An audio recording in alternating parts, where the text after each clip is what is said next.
Hi, everyone. For today's class, we'll talk an interesting topic today. Usually it's interesting because it's art. And it's great to be here with you today to discuss this topic. No? Art history, the history of the art. Okay, class. So let's dive in on the objectives for today's lesson. So examine the history of art from the prehistoric period to the contemporary society. No? Enumerate the styles of art. So when we say prehistoric period, we're talking of like BC also, no? Before the birth of Christ. Okay? Uh the birth of Christ, no? The BC, because we're now in the AD, no? The AD period, no? We're talking of BC also. Prehistoric to the contemporary society up to the 21st century, up to these days. Okay? And then while we do that, we can discuss also the styles of art. In fact, we'll enumerate the styles of art. But as we discuss the styles of art, we mentioned the period, no? Because we're talking of the history of art. So as you can see here, you can see the period, no? This is like 17th century, no? 17th. Because when you say 17th century, that's like 100 years, no? That's from 1600s to 1700s. So this kind of art is during this and the name of the artist is Artemisia Gentilis. Then Gentilis. I'm not really sure about the pronunciation of the names. No? Judith and her maidservant with the head of Holofernes. No? So if you look at it, there's like a story, no? Behind it. So there's another person here. No? It's good also if you know the story so that you can just not just appreciate the art, but also interpret it in a way, especially if you're after the message. Better if you know the story behind it. There are times because you already done your previous readings, by looking at the art, you know already. So you don't just appreciate the art, but also like reading it. It's like the art is communicating with you. Okay, so you can Google class. You can Google regarding the story of the art here. Okay, so let's dive in to this history of art, where we will discuss this periods where this art exists, and also the styles of art. Okay, class. So art may be considered as one of the earliest activities of man. Man could draw long before he could write. We have no record of how man spoke 20,000 years ago, but we do know how he used drawing to communicate certain ideas. So this is like the first activity, the first activity of man in communication when it comes to communication, drawing, as mentioned here. So not writing, not speaking. Though these are also forms of communication, but here we're saying that centuries ago, it's art. It's the art which is like one of the earliest activities of man in communication, the way to communicate certain ideas. Okay, class, and we know that, right? That the art really communicates with us, no? Because that's how the art. That's how the artist, right? Let us know about the message, no? His message, no? Through the art. Okay, by what? By putting these elements that we discussed last time, elements of the art together. That's the skill and the ability of the artist to put these elements together, to communicate his message, using art. And it turned out that art is really one of the earliest activities of man in form, or like a form of communication. Okay, class. So let's dive into the styles of art. Okay, so and also like during this period, now the 17th, 18th century. So this is like 1600s, no? 17th century is like 1600s to 1700s, no? 18th century is like 1700s, 1700s to 1800s, no? This 17th century is 1600s to 1700s. This 18th century is like 1700s to 1800s, no? So 100 years, no? 100 years, 100 years. So this style of architecture prevailed in Europe, Baroque art, no?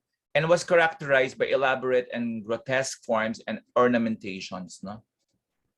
Okay, so we take grandeur, no? Art. Okay, but it's in Europe, no? Probably in Rome in particular, no? Okay, I guess so, because this is Vatican City, right? So in Rome.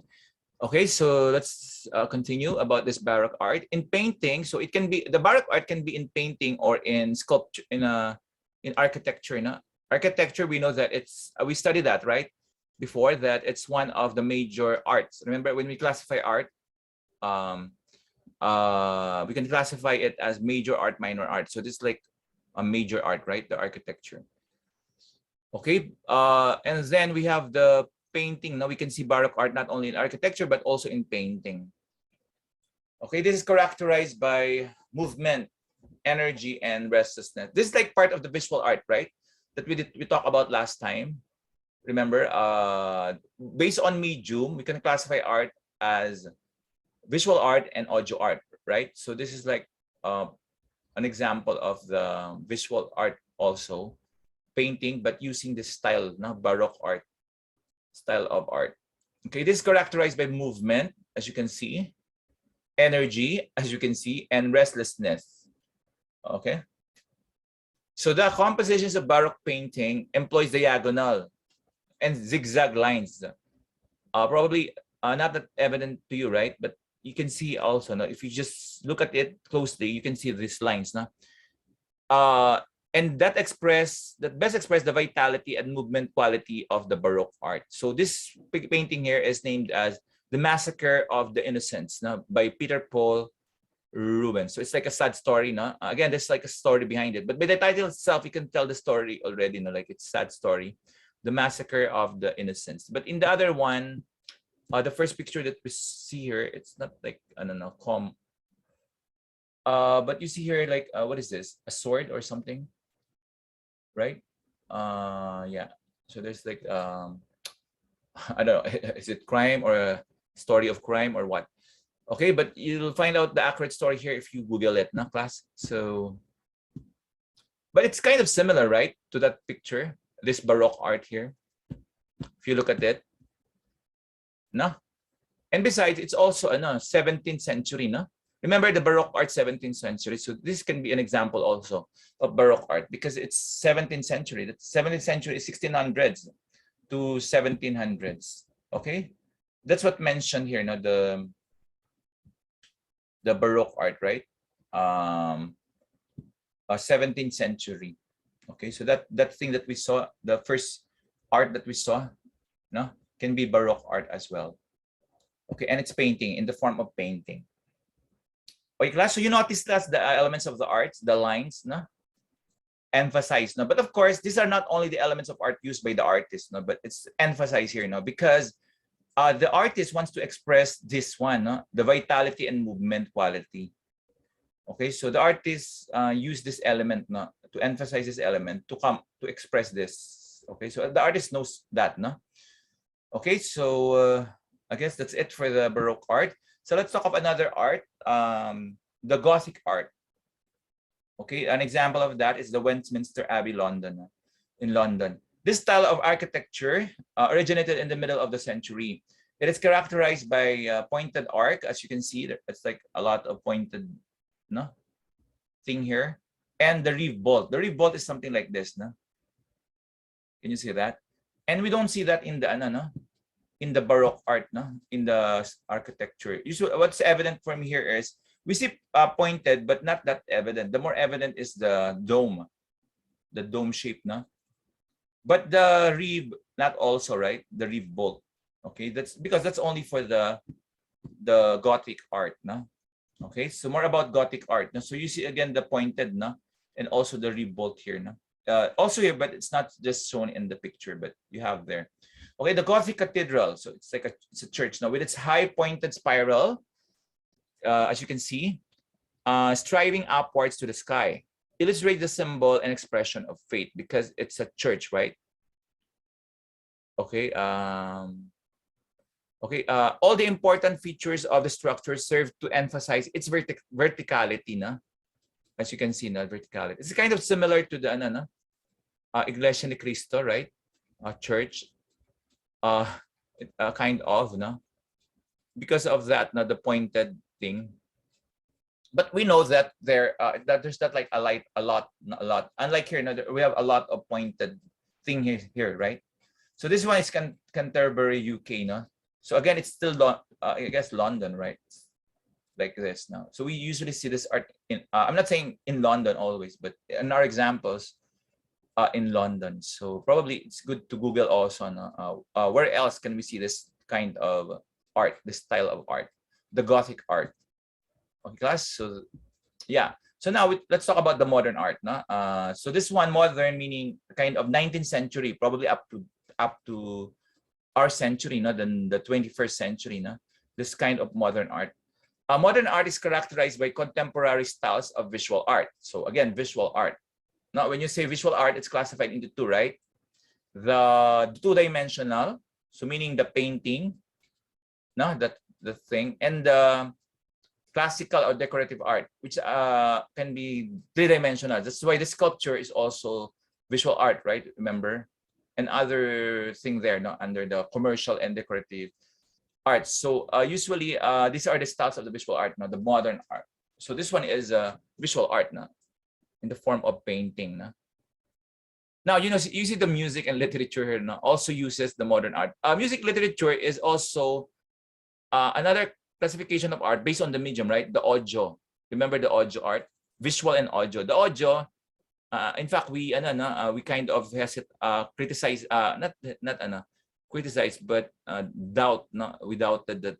How come literature is audio? No? But we talked about it right last time, that it can be, no, it can really be an audio art, no, even though the medium here is words, no, because here it really sound, no, the medium. Okay, that's why it's an audio. It's very evident here, but here it's not, right? We discussed that, but we discussed that it can be. Now we saw some readings on it, right? We Google it, we search it, right?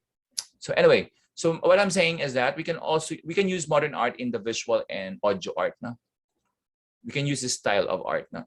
So, okay, this modern art rejects traditionally accepted or sanctioned forms. No? That's why it's modern. It's the opposite of traditional. Okay, and emphasizes individual experimentation and sensibility. So so it's kind of when you say individual experimentation, the artist, no? And sensibility. Okay, so if you look at it, it's kind of really modern, no? But the title itself, on a grande Sunday, no, it's so probably like resting, no, Sunday rest. Okay, it looks like park to me, no, it's like a park to me. Okay, so but again, probably there's a story behind this, no? Okay, anyway, so let's move on. It's still modern art. But this one is the result of the various social factors at the turn of the century that saw the marked advancement of science and technology. So this one has the influence of the science and technology, you know, and other social factors. Okay, so the one mentioned here. So you notice class 1942. So 20th century, no? So modern art is not only about during 19th century, no? 19th century, meaning 1800s to 1900. Not only that, but also we can see this art in the 20th century, 20th, meaning from 1900s to 2000s. Okay, this modern art, and I suppose still up to these days, now probably. This one, the modern art.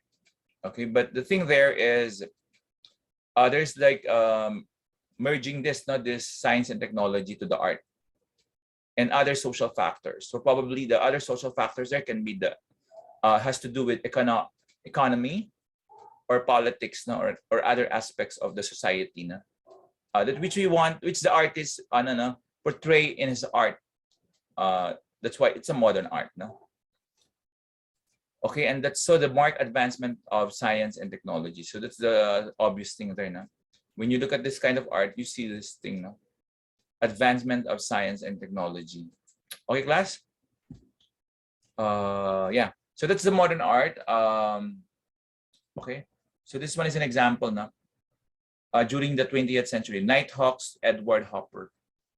Compare that to here, class, no? To this picture. Okay, the colors, right? And here, it's like kind of bright. The colors here are like bright, no? Okay, so again, that depends on the artist. No? He used color as an element. However, with different strokes. Remember we talked about colors before last time, the different shades of colors. So this kind of the stroke of the is this one for this art, which is modern art but different different artists. So different ways of okay, remember that's art, right? It's the ability and the skill of the artist to put these elements together to communicate his message in a way, no? Okay. Messages that the viewers or the audience can read there or appreciate about the art. Okay, class. So now this is more of actually style of the art. However, this one is also style of the art, but you notice that there's like a focus on the period, no? Modern art, focus on the period, but also style of the art. Okay, unlike this one class, the ism, the focus is more on the styles, no? When we talk of the styles of art, where there is ism, no? But of course, since we're talking of history of art, the period will still be mentioned, no? What period? Is this are this arts where you can see the styles of art, no? So expressionism. So if you look at this art, no, it's really you can see the expression, but it's kind of scary, no? Because I don't know if you remember the movie Scream, no? But I'm not saying this is connected to that movie, but I really recall that because of the title, no, the Scream. And if you look at it, it's kind of, no? Okay, so manner of painting and sculpturing in which natural forms and colors. So again, you see the elements of art, right? Forms and colors are distorted, kind of, right? If you look at it, that's the impression, and exaggerated. This style of art, which developed in the 20th century. So again, 1900s, no? It's characterized chiefly by heavy, often black lines. Now, again, another element of art, form, color line that define form, sharply contrasting often vivid colors and subjective treatment of thematic materials. Okay, so again, here class, we see the elements that the artist put together, to come up with this style of art called expressionism. Okay, but of course, other elements of art are used, but it's just that these are the emphasized, no? Emphasized because class, when you put when the artist, no, put these elements together, not in equal measure or treatment, no. It varies, no, depending on the style of art of the artist that the artist using. Okay, so not equal treatment or equal measure. Okay, that's why art is the ability, right? When we talk of art, it's the ability, the skill of the artist to put these elements together, not necessarily in equal measure or treatment, no. So it has to do with the skill of the art, how these elements to be put together, what proportion. Okay, so something like that. What measure? Which one should be emphasized? Okay, so the artist knows that, no? To illustrate this style of art, he knows that he has to emphasize these elements of art, the form, the color, and the lines. Okay, so this kind of not positive in a way because of the the expression. Okay, so that's expressionism. Let's see another ism style of the art, which is the surrealism. The surrealism class, it's style of art and literature developed principally in the 20th century also, no? Just like this, no? Where is that? In the modern art, no? Okay, but of course, again, the focus is more on the period, no? But here class, more on the style. That's why you see kind of a style here, no? A different style. You see the clock, kind of a folded clock, no? Also this one, no? And also this one. There's like emphasis on the clock. Okay, the artist is Salvador Dali. The title of this art is The Persistence of Memory, because this has to do with memory class. No? You notice there is mention of subconscious. So when we talk of subconscious, conscious, yeah, it pertains to the memory. No? Okay, so here class, the artist used surrealism for this art to be impressed in our subconscious mind.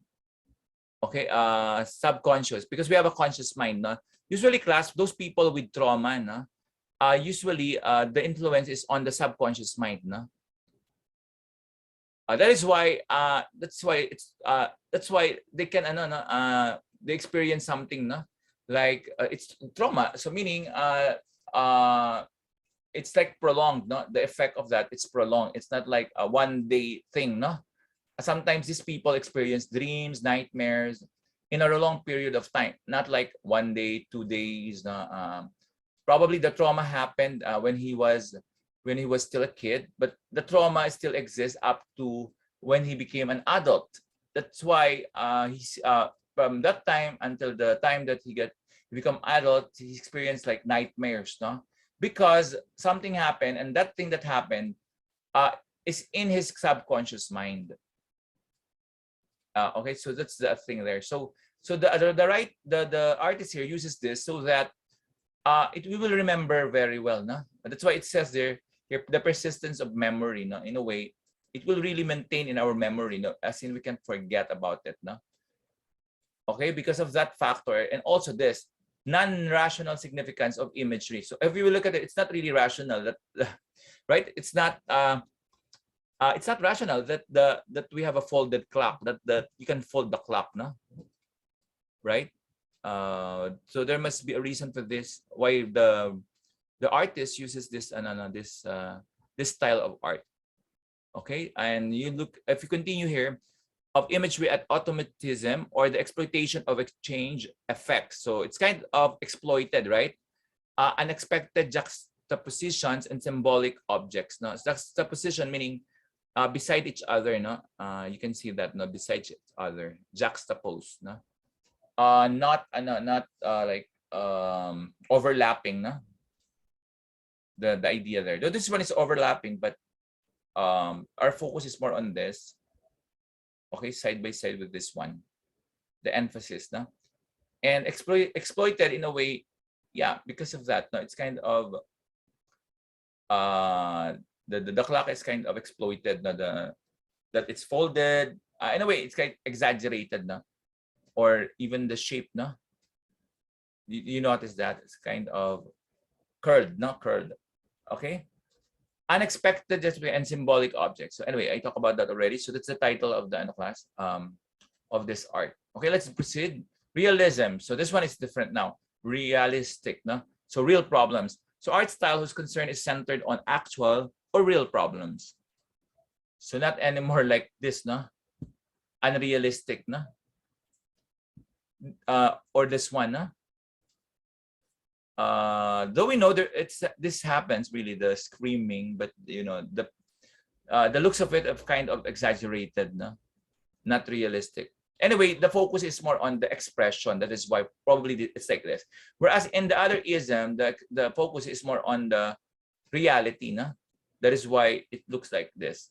For this one class, the focus is more on the non-rational, the subconscious. That's why it's portrayed this way. The art portrayed it this way. Okay, so it depends really on the style of the art that the artist will use. Now, if we look at this, the title of this art is Portrait of the Artist's Mother. So the artist is James Abbott McNeill, so probably his mother, right? His mother. But we cannot be sure of, but I guess so. Because artist is the artist, but he may be referring to another artist, right? So you can Google that to be sure, but again, what's important to take note here, if it's impressed to you, is it impressed to you that you can see here the realism, that idea that this one is based on real problems or actual, in a way, right? It's more realistic, right? It delves on the treatment of forms. So you notice these elements are mentioned again, the forms, the color, space, as they appear in actuality or ordinary visual experience. So you know, this class, these elements again are put together, you know, by the artist, okay, to portray, his message, or to relay his message to the audience or to the viewers, by using the style of art, realism. Okay, so the artist knows that what elements to emphasize to come up with a style of art, no, realism. So he knows that he has to emphasize this, no, the forms, the color, the space, these elements of art. So the artist has that skill, no, not to put, even though these are emphasized, but again, not in equal treatment, no, or equal measure. Can be different, no, can be different treatment. Okay, so if you notice, there are colors. However, it's not that colorful, right? In fact, it's kind of boring, no? If you look at it, because of the effect of the colors.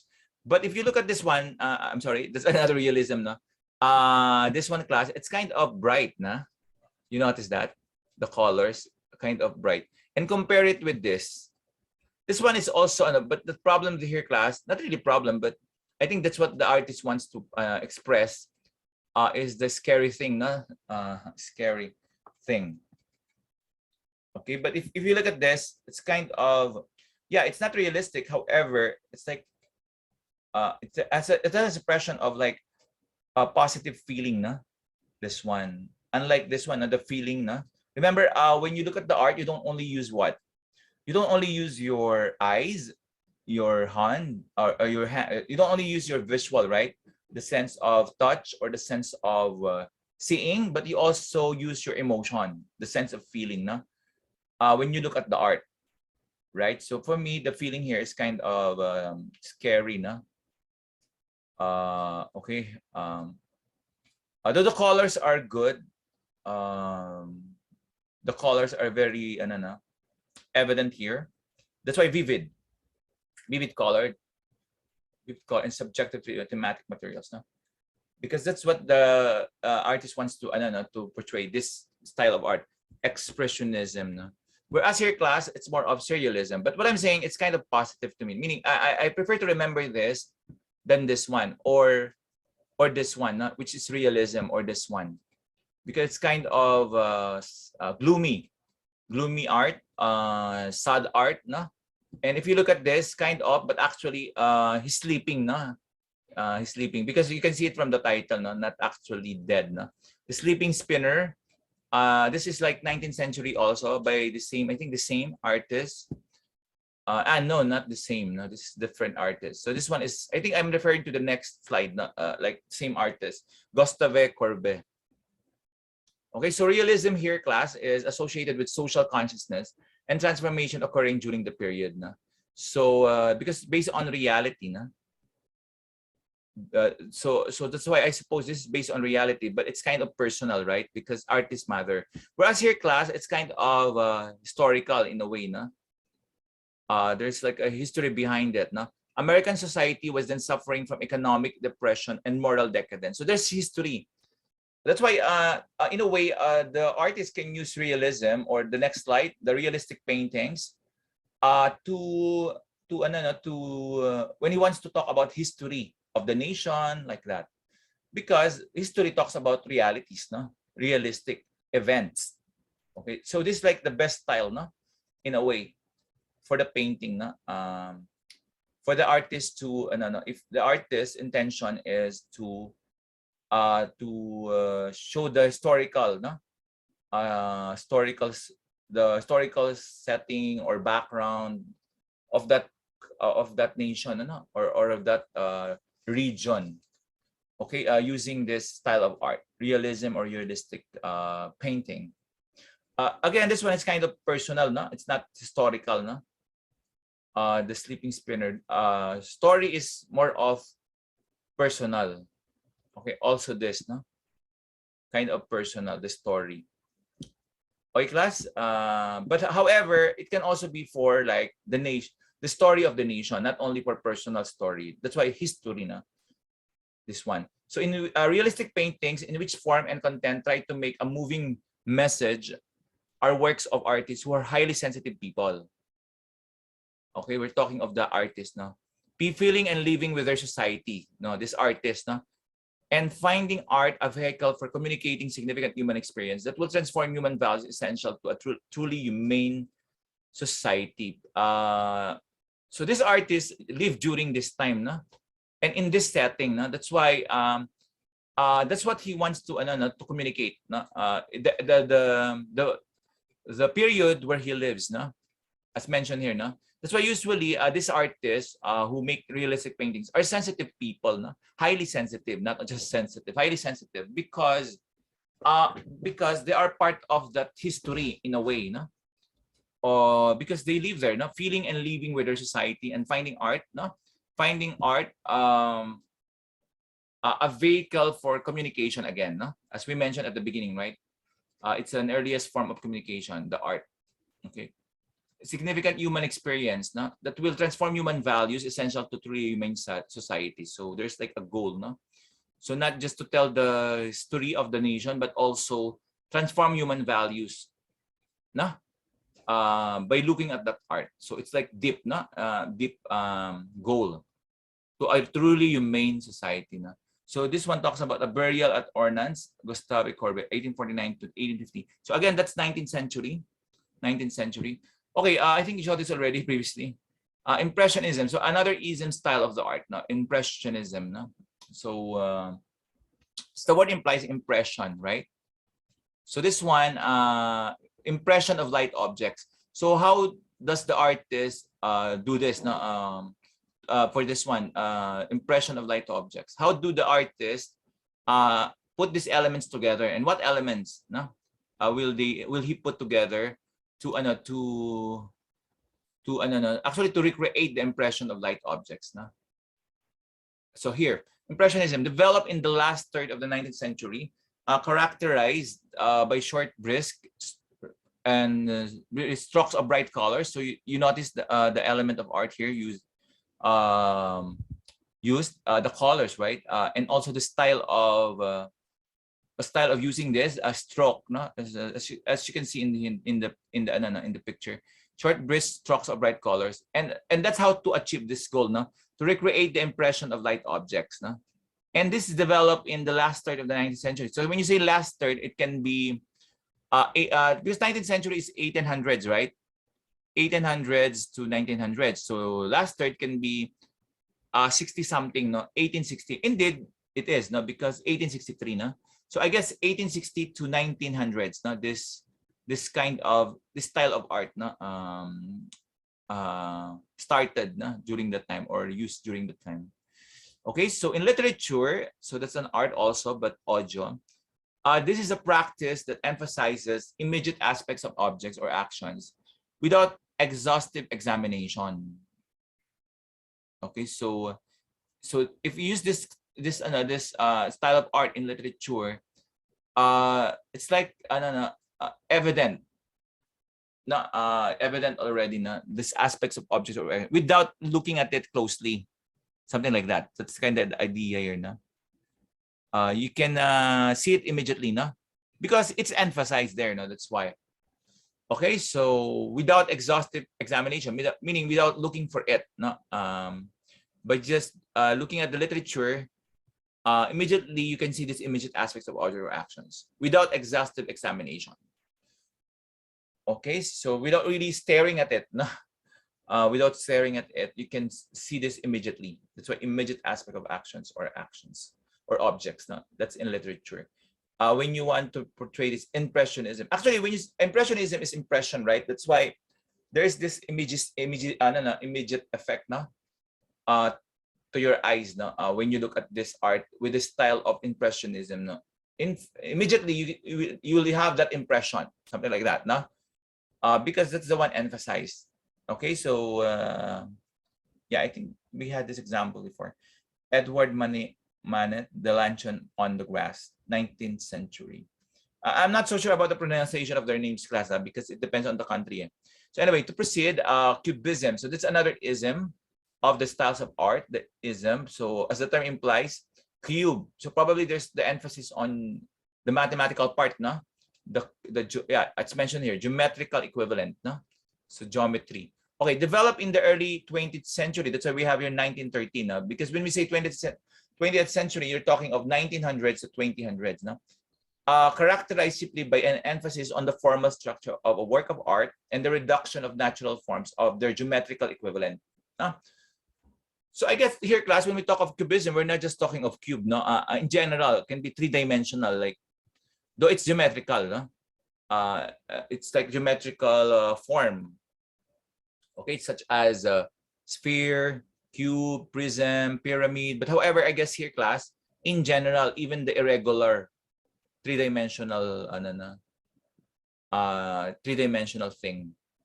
Okay, by the title, class, at first, without reading it, I thought this is like I know that these are cards. However, I'm thinking whether they are on the floor or on the table. Actually, because of the title, we know already. But initially, class, my impression here is table, but then I changed it to floor because this geometrical equivalent is not obvious. Remember, a table can be cube, right? Or in general, prism, like rectangular prism, because it's a table, but it's three-dimensional. However, it's not evident that because that's the purpose of cubism, no? Reduction of natural forms. It's reduction. It's not. It's reduced, no. I cannot see the height because if it's three-dimensional, you should be able to see the height, the width, right? But what I only see is the length and the again I move it because I keep moving the cursor there. The length and the width, I don't see the height. That's why I thought it's a floor. So initially I know it's a table, no? But I haven't read yet the title yet. No? That time when I look at it, I did not mind the title. I just look at this art and then initially thought it's on the table, but I changed it to floor because it's flat. It's kind of flat. I can see the three-dimensional. No? Again, when you say geometrical equivalent, three-dimensional, and because that's the goal, as I've been keep on repeating it now. The cubism, no? Reduce that, and indeed it's successful, no? Because I made that mistake, no? Because they do that. The artist does that to emphasize formal structure of a work of art, no? The formal structure of the form of art. Okay, this is at the beginning. I can't really recognize this, but because of the title, it's a violin. Okay, it is now like I don't know. For you, probably it's clear, but for me, it's not that. The only clear to me here is the cards, no? The cards. Okay, so probably that's the effect that it should be portrayed na to the viewer, na. The one that I feel now, no? I don't know what you feel about this art. But I think for me, yeah, I think that's the goal of the artist. Now, like you can't recognize immediately what this is, whether it's a floor or a table, without reading it. No? And also this one, you can't recognize immediately if it's what it is. No? But once you look at the title, violin, then you may think this is the one. No? This is the one. And you even have this now. Okay. Anyway, so that's cubism, class. The emphasis is there. Now the reduction of the natural forms of geometric equivalent. Where in this one I made a mistake now of thinking this as a floor, but actually table now. Where initially I actually said it right. It's a table, and then I realized I'm correct when I realized it. But I realized it after changing it, something like that. Okay, so that's cubism. Next is the abstract, which is also already now a while ago. Yeah, it's really abstract, no? It's conceived apart from any concrete realities or specific objects, no? Concrete, the opposite of abstract, no? It pertains the formal aspect of the art, emphasizing the lines. Again, these are the elements of the art being emphasized. The lines, the colors very obvious, and generalized geometric forms. So again, there is the geometry, no? It's again linked to a mathematical thing, no? Geometric form. And when you say geometric form, class, it can be three-dimensional. And in fact, when I look at it, I can see three-dimensional, no? But I just don't recognize probably irregular, but not like regular, like we can name it as cube, sphere, prism, or cone. It's not like that, no. It's more of like irregular, but three-dimensional.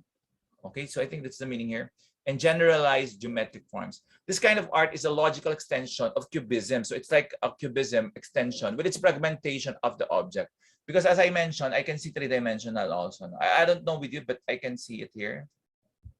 Kind of like three-dimensional also here. That's why in effect, in cubism class, the focus is also there. That the reduction of this geometrical equivalent, no? The geometrical. But if I look at this, it's kind of three-dimensional. But again, the reason the others are not because of this goal in cubism, no? Reduction of this natural forms. So the flat, instead of a cube, you think of it like a flat, no, like this one. It's a table. Okay, class. So I think that's it. So it's an abstract is an extension, huh, of cubism. Class. So next is the Renaissance art. Here, class, it has to do with the period, no, the Renaissance period, no. Okay, more of the period rather than the style. But of course, we know the styles are present here. The styles of art are present during this period, no. So this is an example. Vitruvian Man by Leonardo da Vinci. No, this art here. So Renaissance was the period of economic progress, where cities were built. So again, for Renaissance art, we see like a story, no, story behind it, and the culture behind it, because we're talking of Renaissance, no. And when you talk of Renaissance, it's progress. So it's not a gloomy story, no, because it's economic progress where cities were built. So there are like a lot of cities already during this time, no. The term Renaissance came from the French language meaning rebirth, no, rebirth. So in this period, another word was created for man. Okay. Okay, so it's kind of a rebirth. During the Renaissance, it's kind of a rebirth to people, no. This Renaissance art, because this like those first things, na, occur during this one, and also for the intellectual aspect, na, when it comes to the okay, during this period, the Renaissance art. Okay, let's proceed. So more about Renaissance. So this is like the Birth of Venus, painting by Sandro Botticelli. So again, I'm not so sure about the pronunciation of the names. So there was a classical learning in the study of ancient Greek and Roman texts. Okay, so usually during this period, this Greeks and Romans. The period stirred enthusiasm for the philosophy and artistic values of the ancients. So philosophy and artistic values. So you notice, class, the merge of philosophy and art here. No? A while ago, we saw the merge of science and art, and also the math, or math and art, particularly the geometry. No? This one, philosophy. Philosophy, I think more the effect there is more on the message. No? The message. Unlike the other arts, yeah, I think also the science and technology, but the mathematical one, the geometry, more on the shapes, no? Not the story, no? This one more of that, no? Because of this word philosophy and the artistic values of the ancients, no? Okay, class. So I think more about Renaissance. So you see the picture here. Six Tuscan poets. So again, 16th century by Giorgio Vasari. So Renaissance art, not during this one, the 16th century, no? The ideals of classicism, balance, proportion. So again, we see here, class, what? The elements of art. And intellectual order became artistic of the time. So there's the word intellectual because, as I mentioned, intellect, no, usually it's just during this period, the rebirth of the intellect. Okay, there's like emphasis on intellect. Okay, more on like reasoning and intellect. Okay, during this time. Okay, and use these elements, no, became the artistic standard of the time. During this time, the Renaissance, which is about like 16th century. When we talk of Renaissance period, is there more about dates here? No, not anymore. So only about that one, which we have the date, 16th century. So now this one, let's talk about this painting and sculpture. This one is another visual art, right? We know that, right? Visual art. But the painting is the two-dimensional. This is the three-dimensional. Okay, an important, I think we saw this already before. An important characteristic of the period was the spirit of scientific inquiry. And again, the science is here now. This new vital approach to the materials world led to empiricism. It's like a theory of scientific inquiry, no? And investigation, which lay on the evidence of the senses. So that's empiricism, no? Evidence, no? Depend on the evidence of the senses. When you say senses, yeah, those sense of touch, sense of hearing, sense of seeing, and so on and so forth. No? So that's what mentioned here. No? Important characteristic of the period. Okay, class. Next is still painting and sculpture. I thought at the beginning this is like beheaded, no, but not actually. No, this is the head. No, if you look at it, I thought it's like beheaded. Okay, so this one class is not evident. No, you really have to look closely. No, but there are arts. Remember a while ago, we talked about that. That sometimes, the goal of the art is to make it evident. No, it should be evident, but this one is not. No, not evident. Probably that's the goal here. No, to make it not evident. But look closely, then you will see the head. Okay, you will see the head. Okay, class. So this is like, who's this? Pieta by Michelangelo Buonarroti. It's a good class to what to know the story here, because I'm thinking of like Jesus Christ, no? Probably. And then probably this is Mary. I'm not sure. That's why it's good to know the story behind it, no? The story behind it. Remember the Jesus Christ died on the cross, something like that. So I may be wrong, but that's my impression, no? Because class, when you look at the art, sometimes you try to recall what you know, no? But it cannot be accurate. That is why better to consult, no, or research more about it, no. But if you're sure about it, for sure, you won't just appreciate the art, but you can get the accurate message that the artist wants to send, no. Okay. Anyway, for me, that's my impression to this one. It's like Jesus Christ and Mary. Okay. I think appreciation is when you appreciate an art and put a meaning to it, I think there's no right or wrong. No? That's something about the art. No? It's kind of subjective also. But if you want to get the objective side of it, I guess yeah, you should know this. When I say objective side, what really this artist wants to tell us, no? Because that's precisely what the artist does, no? He has the skill element to put the elements together to relay his message to the audience, no? And that's the objective side of the art, but the of art appreciation, no? But the subjective side is there's no right or wrong, no? That's how you see it, no? Okay. So now the artist strove for a more naturalistic portrayal of man. So that's why probably at the beginning I thought it's beheaded, no? However, if you look closely, it's not, because probably that's the naturalistic, no?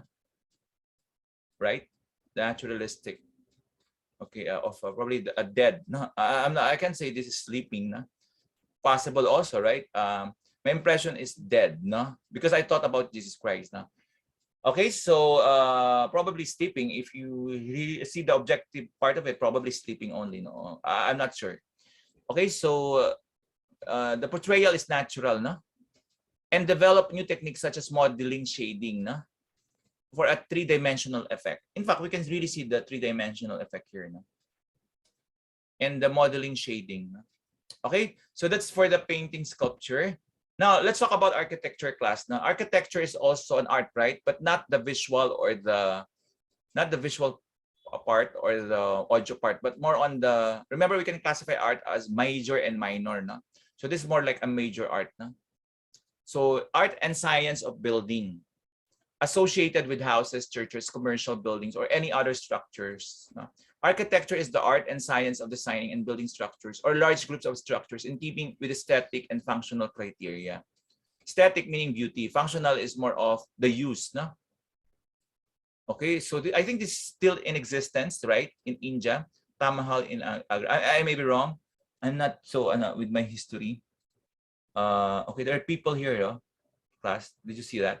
So this like art and science again, but you see this, of course, architecture. So in the building, so the artist here is the architect, in a way, the architect. No? Okay, so there is it. So next is, yeah, as I mentioned, let's talk about more about the architecture. No? So this is like the, I'm sorry. So where am I now? Am I going back? Okay, so let's see this this architecture in different periods. So we have the Egyptian architecture. So here, class, now we have an example of an art in the form of architecture like before the birth of Christ. 3200 BC up to the 180. AD is our time, no? Because now is 2200, right? 2022. I'm sorry. 2022. So that's AD, no? So just imagine 100 to, so how many thousands already? Actually 2000 only, no? Something like that. But hundreds, no? 2000 something ago, no? This one. Okay, so first century. The gigantic scale which distinguishes Egyptian architecture was made possible not only by the materials, no? So this is the pyramid, right? The Great Pyramid of Giza, but also by the methods of quarrying, no? Transporting and raising enormous blocks of stones into position. Again, we're not after the method, but I think the next slide will talk about quarrying, no? Okay, so let's go there. Yeah, this one. Quarrying was done with copper tools and by the use of timber wedges, which when swollen by water, split the blocks away from the natural rock. Okay, that's the quarrying thing. No? So I think it has to do with how to, this method, how to come up with this Great Pyramid of Giza, which is an Egyptian architecture. Okay, so there's another one of Egyptian architecture during this period. The outstanding feature of the region of the Egyptians was their strong belief, no, in a future state, hence the erection of such everlasting monument as pyramids, no, for the preservation of the dead. Okay, so this is the dead version. No? Okay, so that's the idea here, no. Okay, let's talk about the Greek architecture. So this one is more, no, in a way, actually still not like centuries ago. Because this one is again before the birth of Christ, no? 350 to 30. But you notice it's backward. No? It's like negative numbers, no? Because this one 0 is the birth of Christ, so backwards, no? Okay, the AD is like positive numbers, no? Okay, so I think you can 350 before the birth of Christ. That's the meaning. And then 30 years before the birth of Christ. Okay, so that's why it's like this. So Greek architecture, let's talk more about this. It can also be called Hellenic period, no? Okay, so again, BC. All the temples were then the chief building type. The earliest resembled the Aegean Megaron in plan and having timber laced, no? Sun-dried brick walls, no? This type. Stucco covered on stone dadoks, timber embraced portals, origin of the door architrave, no? Narrowing a little toward the top, timber ante or upright protecting the free ends of the naos wall where they embrace the pronaos or porch, and a low pitch roof showing pediments or gables over the narrow end. So this one, the illustration of this is this one. Okay, because there are like some terms na used during that time. Na? Okay, so this is how it looks like when you have our Greek architecture. So I suppose this has to do with their their activity during this time or also their culture. That's why we have this, no? This kind. Because if you look at it, there are no walls, no? So definitely it has to do with a certain activity, no? During this time. Okay, so yeah, so so I guess it's inside, no? It's more like inside. There are walls inside probably. Okay, so what we saw are just the like this thing here. Okay, again, still before the birth of Christ. Now, this period provided much of the decorative inspiration of some Roman building types.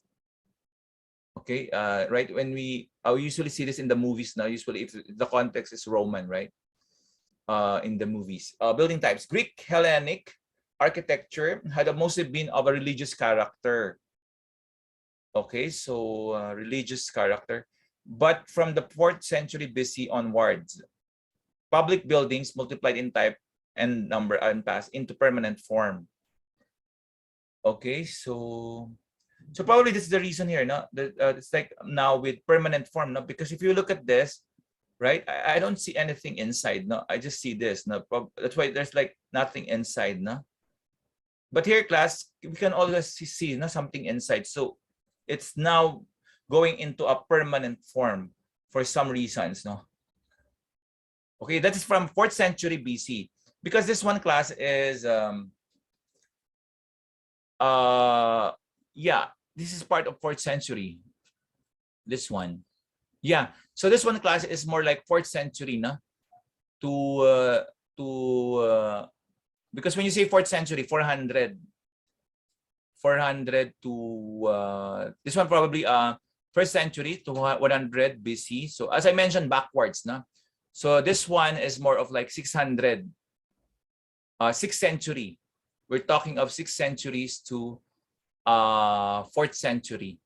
Okay, so during this time, during the centuries, like this, no, but later, as you go near the BC, the birth of Christ, uh, go near there, there's like permanent form already, no. It's like really a public building already, na.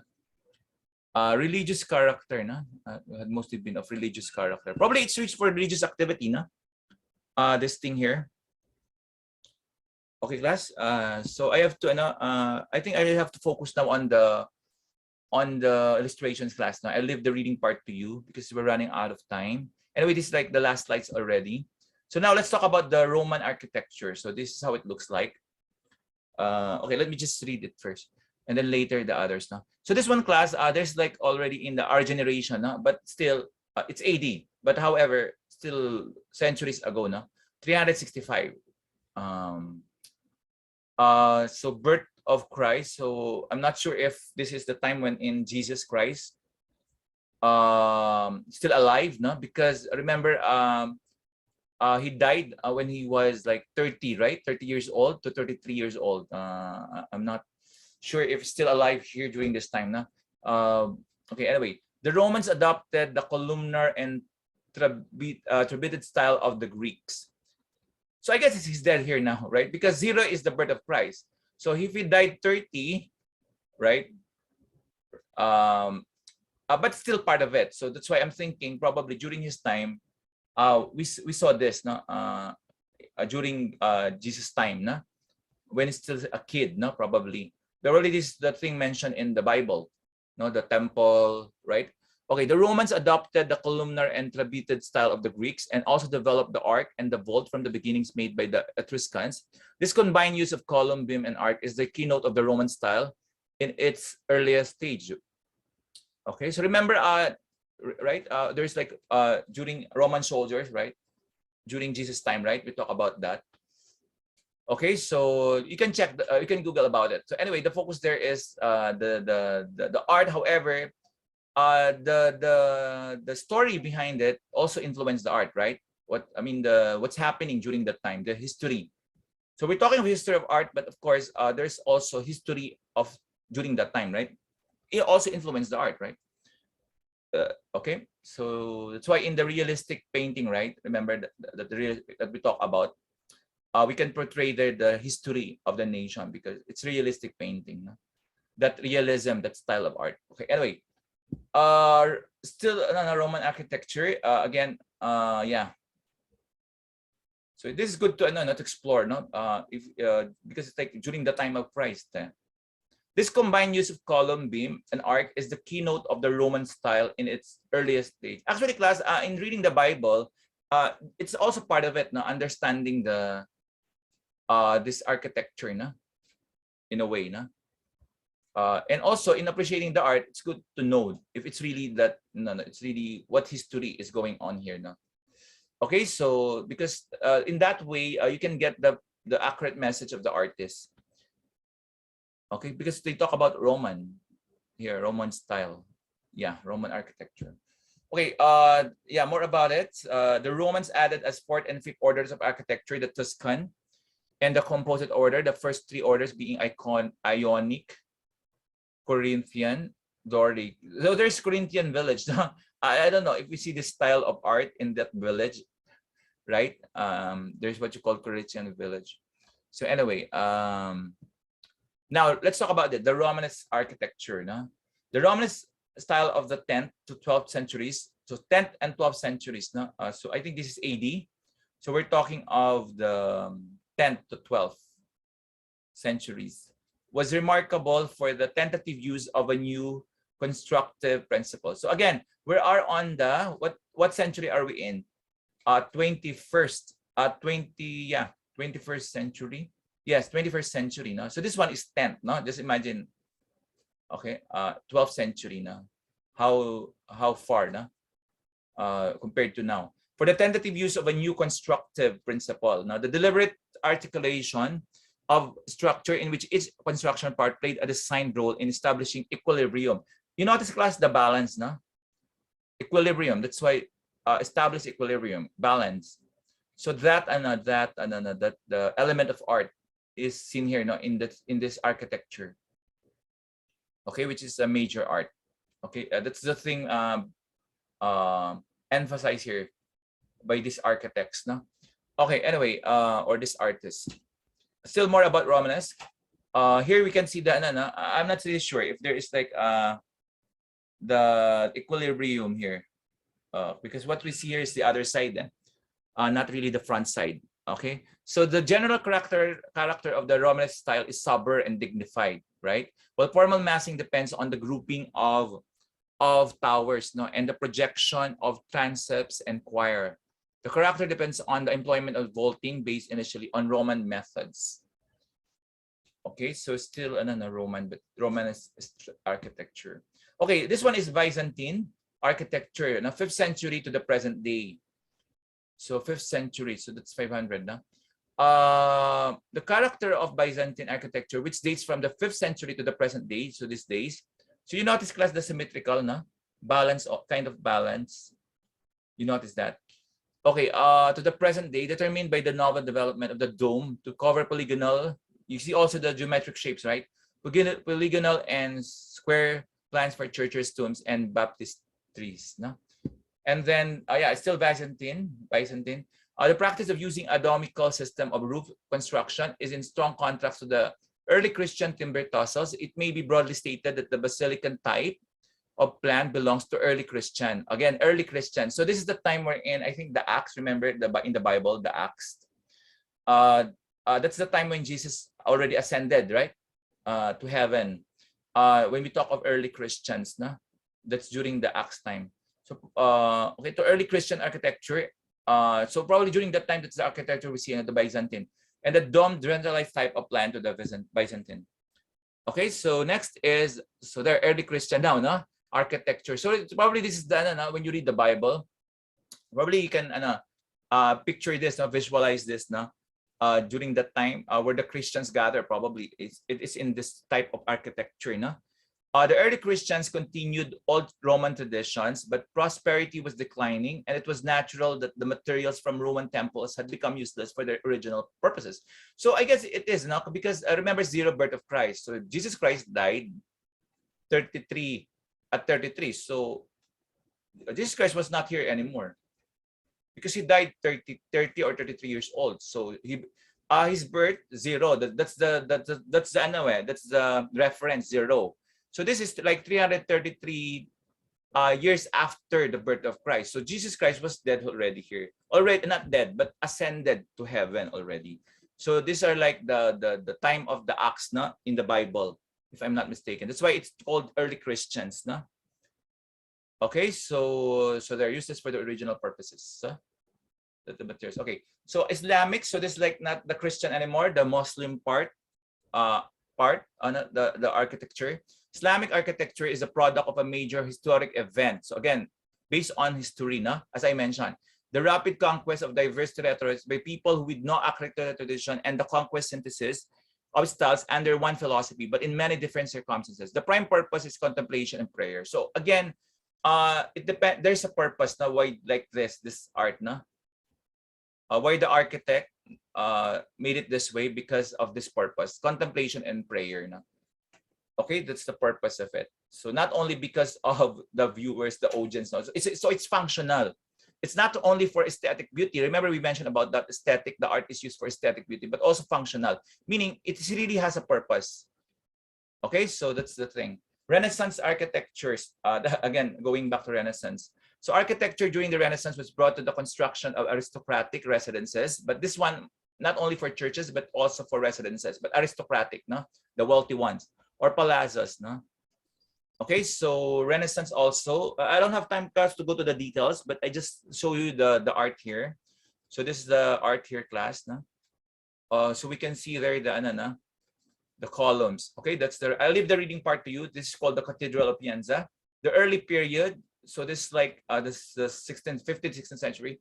The special character of this transitional period lies in the combination of Gothic. Remember, we talk about Gothic and Renaissance, so combined here. Okay, so it's also interesting look, kind of art, no? Okay, the classical period. So this is like the 16th to 18th century, no? Okay, because this one is more of the 15th to 16th century. This period is notable for the dignity, sobriety, and masculine. No? Does it appear to you like masculine quality instead of feminine? Of its foremost buildings, resulting from the subordination plan, composition, and detail, the unity of the whole. So again, the unity of the whole. There's balance also, no? So this like artistic styles, no? And the charity simplicity with which the elements were used. So you can see the simplicity class right here in this art. And then the modern, this is the modern now, no? These days, no? So you see the asymmetrical class, right? But it's interesting, no? These are like what we see now, no? These days. Okay, so in England, okay? And then the theater. Okay, the drama is an art form in which the form performance acts a story to the audience. Na? It's a combination of different arts. So it's like used for performance. Na? In ancient Greece, the drama began as the worship of the god of wine, okay, Dionysus. From this, classical Greek drama developed, written by poets and musicians like this,